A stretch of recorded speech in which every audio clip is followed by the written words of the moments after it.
Bonjour à tous.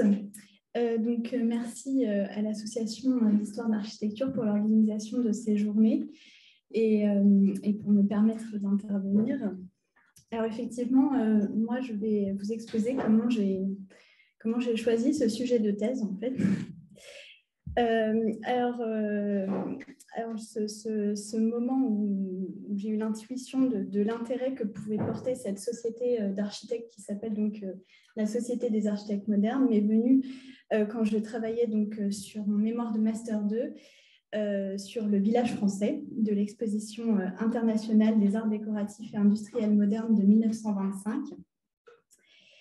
Ce village français il se composait de plusieurs édifices réalisés donc, par le groupe des architectes modernes, donc une jeune association professionnelle qui avait été créée en 1922 et qui allait donc devenir par la suite la Société des architectes modernes en 1929.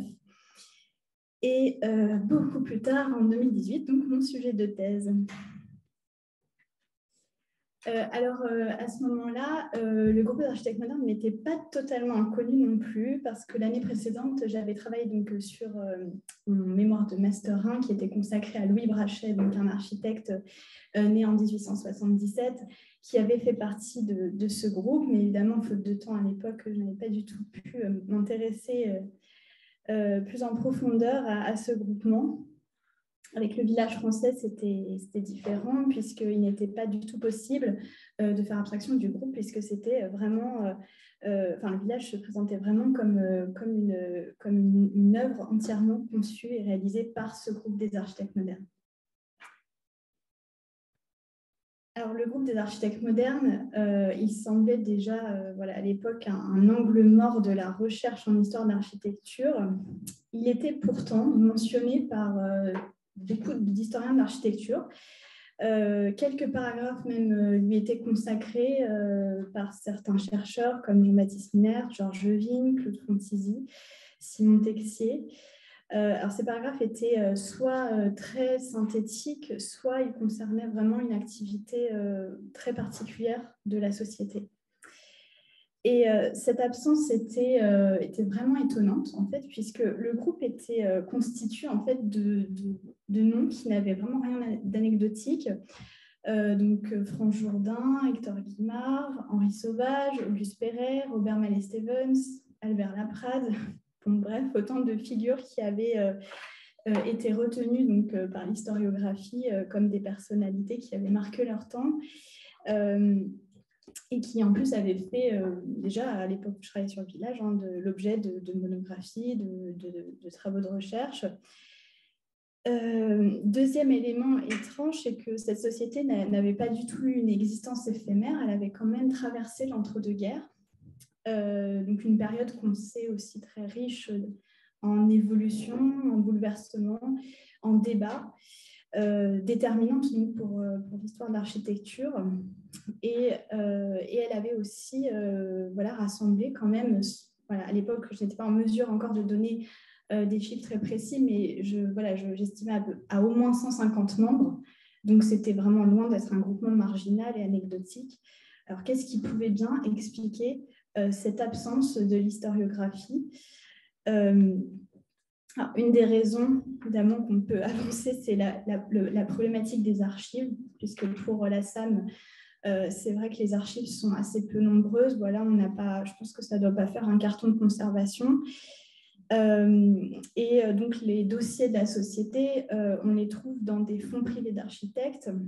Le plus connu, c'est celui d'Auguste Perret, le dossier qui est conservé dans le fonds Auguste Perret au Centre d'archives d'architecture contemporaine. Et pourtant, donc, il y a quand même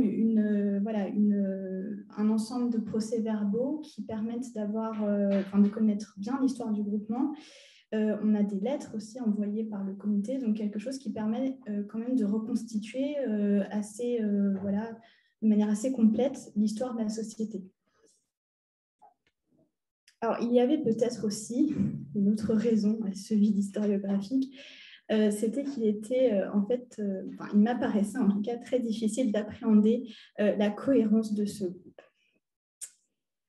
J'ai cité le trio Jourdain-Guimard-Sauvage, j'ai cité Perret, Laprade, Mallet Stevens, donc autant de personnalités qui en fait sont assez différentes et dont on a finalement fait du mal à imaginer comme pouvant faire partie d'un même groupement. Et pour le coup, dans le cadre du village français, on est vraiment confronté à ce manque de cohérence, en tout cas de prime abord. Alors, je vous ai mis quelques reproductions de quelques échantillons de ce village français. À gauche, vous voyez la mairie d'Hector Guimard, à droite, la maison de tous de Donat Alfred Agache, le bazar des magasins réunis de Marcel Houdin et la maison d'habitation bourgeoise de Fernand Hamlet, et l'école de Paul Génis et l'auberge de Pierre Selmersheim. Donc, vous voyez que, a priori, donc, ces constructions, voilà, alors, il y en a qui reprennent des éléments de l'architecture vernaculaire avec des toitures débordantes, des lucarnes, des pans de bois, etc. Et puis d'autres qui vont adopter des formes un peu plus géométriques, des lignes un peu plus épurées. Donc, bref, voilà, j'étais confrontée à une grande diversité de formes, d'inspiration, qui rendait ce village voilà, assez déroutant. Et cette complexité, elle était par ailleurs accentuée par le fait que, d'une part, les critiques de l'époque eux-mêmes avaient en fait assez mal compris le village, ce qui donc ne me permettait pas moi-même de comprendre facilement à quoi j'avais affaire.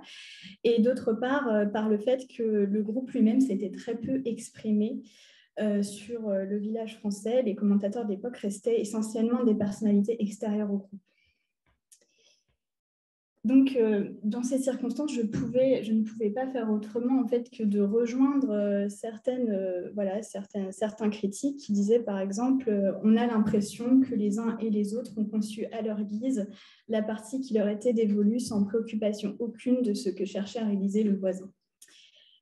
Voilà, donc le village français serait une proposition sans unité, qui manque de cohérence et donc qui remet finalement en cause aussi la pertinence du groupement qu'il a bâti. Donc, c'était à peu près ce que je pensais, jusqu'à ce qu'enfin, je tombe sur des critiques et des explications de personnalités beaucoup plus proches du groupe. La première, c'est celle de Franz Jourdain, qui n'est autre que le président du groupe des architectes modernes, donc a priori quelqu'un qui sait de quoi il parle. Et donc, qui présente le village en disant c'est lui, donc le groupe des architectes modernes, qui, sur l'heureuse initiative de M. Guimard, a construit le village français, dont le charme et le goût, dans la plus libérale diversité, ont mérité de tous les plus chaleureux éloges. Donc, en fait, le groupe, il assumait totalement la diversité formelle du village et il n'y avait vraiment pas de souci, en fait. Cette diversité n'était pas du tout vue comme une contradiction. Et de fait, en regardant un peu dans les archives de la société, je parvenais effectivement à cette conclusion, à cette confirmation, puisque voici donc une phrase qui a été publiée plus tard dans l'annuaire de la Société des architectes modernes de 1934, qui est le premier annuaire publié par la société en tant que, toute seule, parce que jusqu'à 1931, elle publiait avec d'autres sociétés. Là, c'est le premier annuaire qui est publié par elle seule. Et donc, cette phrase était placée au début de l'annuaire sur une seule page, en plein milieu de la page, donc pour lui donner visiblement suffisamment d'importance. Et la constituer comme une sorte de devise peut-être, et donc elle disait « Liberté, la Société des architectes modernes se doit de ne pas imposer d'esthétique aux jeunes architectes, il lui appartient d'éviter toute formule et de conserver la largeur d'esprit qui lui est propre, du nouveau que tel soit le principe de la société, chacun de ses adhérents demeurant maître de sa personnalité et libre ». Donc, en fait, je comprenais enfin, l'erreur que j'avais faite était de vouloir à tout prix essayer de comprendre le village d'un point de vue des formes et de l'esthétique, alors que visiblement, ce n'était pas l'enjeu en fait, de ce groupement. Et donc, ce qui initiait ces architectes se trouvait en fait à un autre niveau. Et en continuant de lire ces mêmes critiques, donc encore une fois, Franck Jourdain, qui présentait le groupe en ces termes, ce groupe a voulu réunir en faisceau les architectes jeunes et vieux, inconnus et glorieux, décidés à combattre la maladie déprimante du rapiessage et à renouer avec la tradition, la vraie tradition, faite d'initiatives, de liberté, d'imagination, de logique et de bon sens. Donc cette critique, elle rejoignait celle de Paul Léon. Alors Paul Léon, c'est pareil, une personnalité assez proche du groupe, son président d'honneur, qui donc dit au sujet du village: cette œuvre collective groupait une vingtaine d'architectes de tendances différentes, unis par un idéal commun de sincérité et de bon sens. Donc, effectivement, on était face à des architectes qui étaient finalement réunis autour d'une pensée directrice, qui cultivait visiblement l'héritage du rationalisme, mais qui tenait aussi à l'expression de la diversité des individualités. Et il m'a semblé alors que cette posture était en fait assez originale et que ce groupe avait peut-être quelque chose à dire, et que loin d'être quelque chose d'encombrant, ce libéralisme esthétique de la société ouvrait finalement un champ de recherche important. Donc voilà, c'est en effet à ce moment qu'est née en moi la nécessité d'étudier ce groupement, ce qui n'était pas possible dans le cadre d'un mémoire de Master 2, et que donc initier une recherche doctorale aurait certainement permis de lui faire une place au sein de l'histoire de l'architecture. Je vous remercie.